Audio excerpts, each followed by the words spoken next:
আসসালামু আলাইকুম রাহমাতুল্লাহ। সম্মানিত শিক্ষার্থীবৃন্দ, স্বাগত জানাচ্ছি তোমাদের সবাইকে আরো একটি নতুন আইসিটি ক্লাসে। আজকের ক্লাসে আমরা আলোচনা করব কিভাবে শতক সারণী থেকে সমীকরণ নির্ণয় করা যায়। আসো তাহলে শুরু করা যাক আজকের এই চমৎকার ক্লাসটি। প্রথমত আমরা শতক সারণীটি দেখে নিচ্ছি।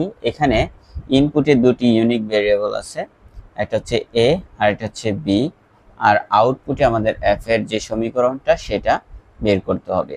তাহলে আমি এখানে লিখে নিচ্ছি যে শতক সারণী থেকে সমীকরণ নির্ণয়। তোমরা এভাবে লিখে নিবা।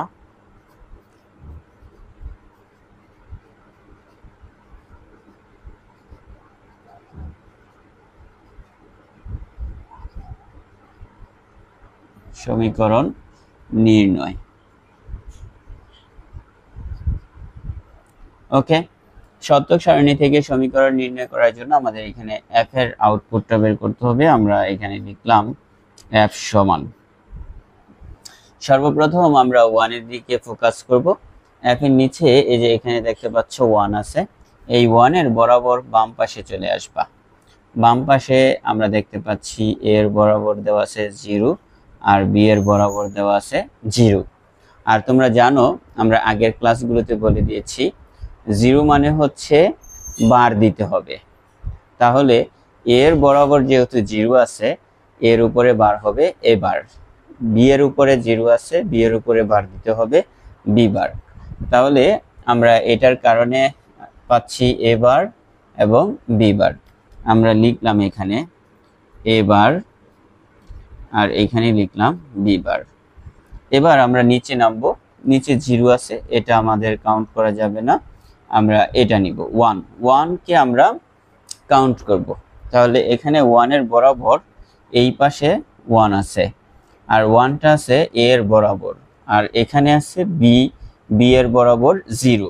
1 থাকলে সলিড যে অক্ষরটা সেটাই বসবে, আর 0 থাকলে বার হবে।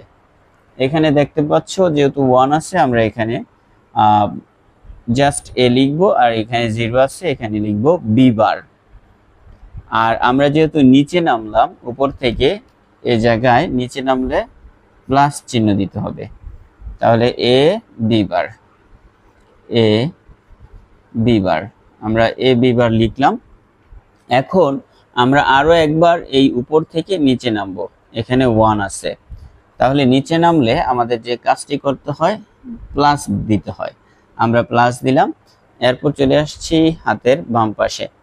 এখানে এর বরাবর 1 আছে, 1 থাকার কারণে সলিড এ হবে, আর বি এর বরাবর আছে 1 থাকার কারণে বি সলিড বি হবে।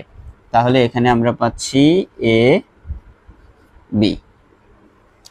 ওকে, আমাদের এই শতক সারণী থেকে সমীকরণ নির্ণয় কমপ্লিট।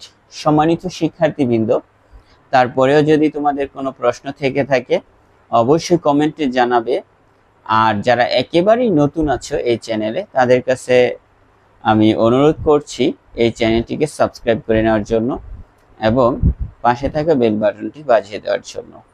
যারা এখনো পর্যন্ত আজকের এই ক্লাসের ভিডিওতে লাইক দাওনি, তোমরা খুব দ্রুত ভিডিওতে একটি লাইক দিয়ে দাও, সুন্দর একটি কমেন্ট করে জানিয়ে দাও তোমার মনের অনুভূতি।